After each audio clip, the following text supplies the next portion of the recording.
Thank you very much, Nicole, and good morning, everyone.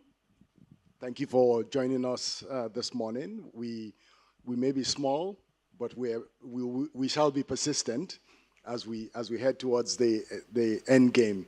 And that's really the kind of what I wanted to talk about this morning is what is the end game and why are we here today? So growing up professionally, there's a technique we learned about predicting the future and using scenario planning tools to predict the future. And what you always started off with was, what was the end game you want to build? And then you asked yourself the question, what are the ways in which you actually make that end game come to life? What are the, what we call the table stakes, essentially the no regrets moves you will take to get to that end game? And what are the events you will observe around you that will signal to you that that future is quite probable?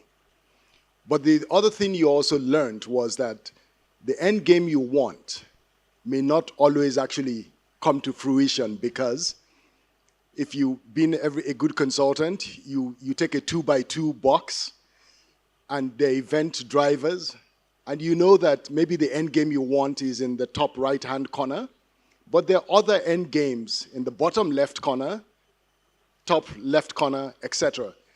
And ultimately, your objective is to get yourself to the right box, the future you want, the most high probability future. When you set all of that thinking aside for a moment, you said, what does it mean practically? Our purpose here today is to think about what's the alternate future, what's the end game for gold in Africa. There's been one future and one present that we have today, which is very much around simply mining and exporting the raw gold. What the AGC is looking to catalyze in partnership with industry participants, friends, stakeholders and others, is a future where gold actually becomes the cornerstone of an ecosystem.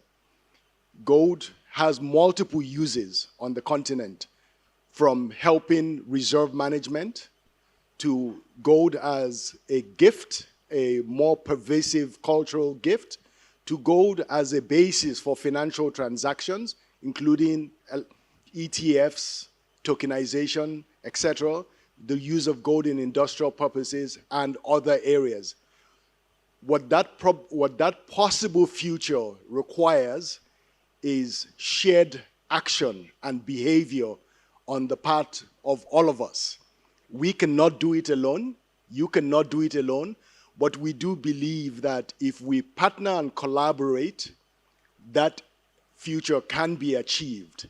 And that's why we're here today, is essentially to kick off an advocacy mechanism, to kick off a source of data, to kick off a source of insight and guidance to the industry on a neutral basis. We do not take sides in disputes, and rest assured there are disputes when it comes to gold, but our purpose is really to create a common ground in terms of how we get to that desired end game for gold on the continent. And I will ask each and every one here to please take the message to the, to your audiences, to your networks, and help us spread this idea that with some thoughtful collaboration, we can transform the future of the gold ecosystem on the continent. So for example, we will be looking to advertisers and ad agencies to help us create a new campaign similar to the Diamonds is Forever campaign, to actually have folks across Africa start giving gold as a gift. You can start with something as simple as on your 16th birthday, you get some gold as a gift.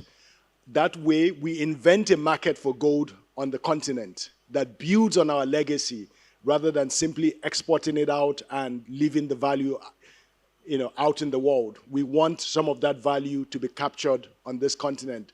So this is my request to everyone is to please join us in this journey.